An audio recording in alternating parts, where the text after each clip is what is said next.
Bueno, aquí puedes ver el circuito. Como observas, hay dos fuentes de alimentación, una alimentación continua y otra alimentación alterna que simula una señal. Ahora mismo yo tengo conectado el circuito de la tensión continua, por lo tanto en la resistencia de carga se refleja la caída de tensión de la fuente continua. Si yo conecto el generador de señal, en la carga directamente se va a producir una variación de la tensión alterna según la señal del generador. Pero realmente, ¿qué pasa si uno las dos fuentes de alimentación continua y alterna? Pues obviamente la caída de tensión en la resistencia va a ser una caída de tensión continua que varía según la tensión alterna de la fuente.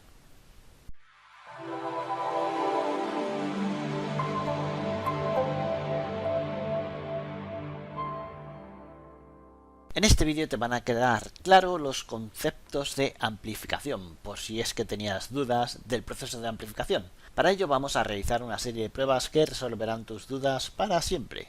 Amplificar significa hacer que una señal que se aplica a un dispositivo activo aumente el valor de su magnitud a la salida de dicho dispositivo. ¿Cómo se hace eso? Pues variando la tensión de dicha señal en función de la tensión aplicada al dispositivo, de tal manera que si con una carga caen 5 voltios de tensión continua, al aplicar una tensión alterna de 1 voltio de tensión alterna sobre la misma carga, la tensión resultante de la caída de tensión en la carga será una sumatoria de ambas tensiones que varían en el tiempo según la duración de la señal. Tenga cuidado con su tono, capitán. Vale, lo que quiero decir es que un dispositivo activo alimentado con tensión continua, al aplicar una tensión alterna, esta hará variar en magnitud la tensión alterna, modificando la amplitud de la señal a la salida. En cristiano, Doc. Espera, es muy fácil, te lo dibujaré. La curva de características de entrada del transistor no es lineal, sino que tiene cierta curvatura debido a la barrera de potencial de dichos cristales. La entrada de la señal se aplica a la base y producirá una caída de tensión en la resistencia del diodo emisor, proporcional a la tensión de entrada. Pero como la resistencia interna del diodo depende de la barrera de potencial, la variación de la resistencia interna no es lineal, sino que se plasmará en función de la curvatura del diodo emisor, lo que implica que la señal se plasme dentro de la curvatura. ¡Wow, qué fuerte! Por ese motivo es fundamental controlar la tensión de la fuente de señal, ya que si no se controla la tensión de la fuente se producirá una distorsión por deformación de la señal, como vas a ver ahora mismo. El circuito siguiente es un circuito con un diodo en serie con una carga que simulará la resistencia interna del diodo. Las pinzas de la izquierda son el generador de la señal a 1 kHz, que simulará la señal de entrada. A la derecha las pinzas del osciloscopio para ver la señal. La forma de onda es una onda alterna para que apreciemos mejor el efecto. Bien, puedes ver que en el diodo emisor, mientras mayor sea la tensión de base, es decir, la tensión del generador, mayor será la deformación que produce la señal en el diodo emisor.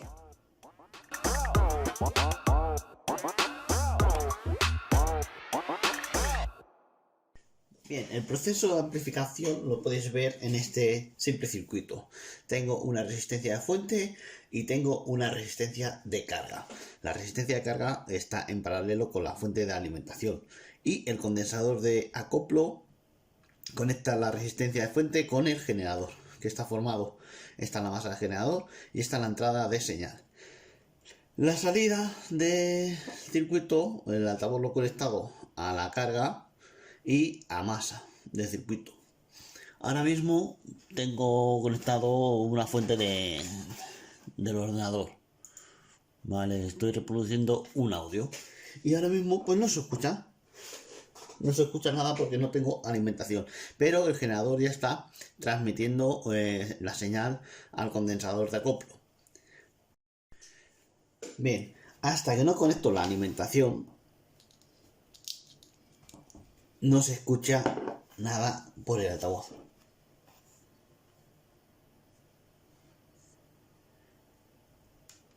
Pero cuando conecto, sí se empieza a escuchar. Bien, aquí tengo conectado la pinza del osciloscopio a la salida del generador, ¿vale? Si pongo la música ya, como puedes ver en el osciloscopio, la señal ya es importante.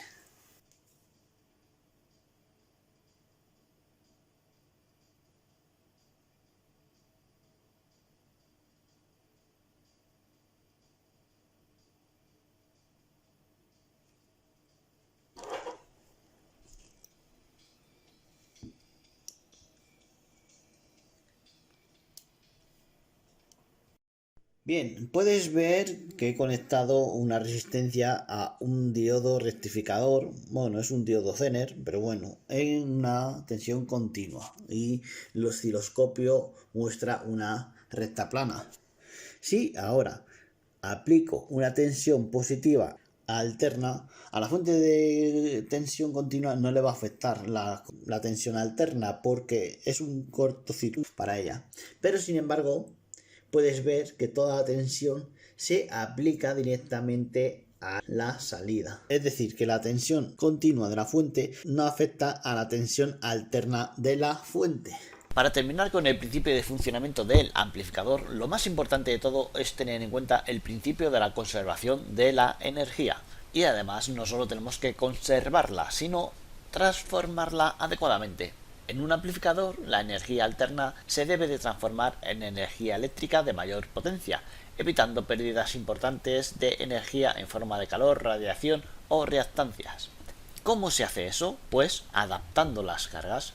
Según el principio de conservación de energía, un sistema eléctrico será transmitido con un mayor rendimiento a otro sistema eléctrico cuando las resistencias internas de dichos sistemas sean lo más parecido posible.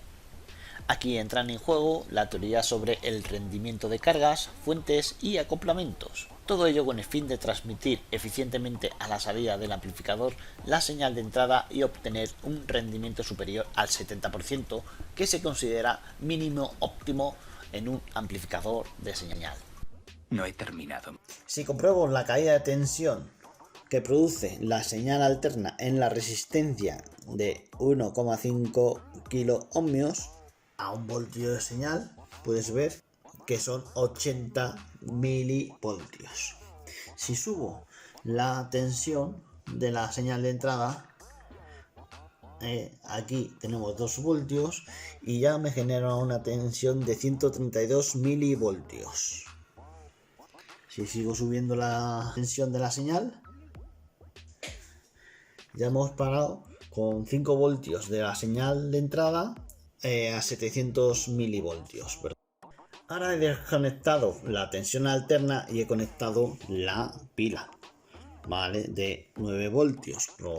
Como puedes ver, genera una tensión de 7,87 voltios en la resistencia de 1,5 kiloohmios. Pero si ahora conecto la tensión alterna al circuito, puedes ver cómo ha variado la tensión de la fuente.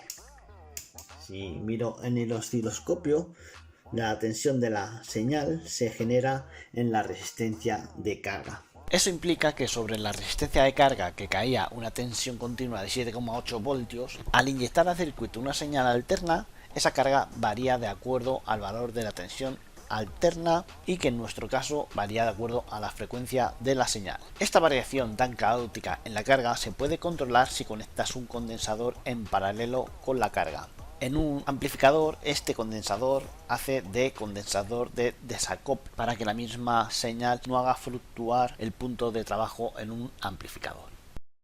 Bueno, pues doy por finalizado este vídeo recordándote que la página mirpas.com, en el curso de electrónica, pronto subiré la segunda parte de amplificación, que podrás visitar si te registras, claro, porque esto es para usuarios registrados. El registro es gratuito, no te va a costar nada, simplemente usuario y contraseña para poder acceder. Esto lo hago para poder tener un control de la gente que entra a ver mis cursos y a estudiar en mirpas.com de manera gratuita y sin vender tus datos a terceros. Como puedes ver, solo utilizo la publicidad de Google y ya está. Esa es mi forma de financiación. Y todo esto lo hago porque me gusta y me divierte. Enseñar, aprender y construir.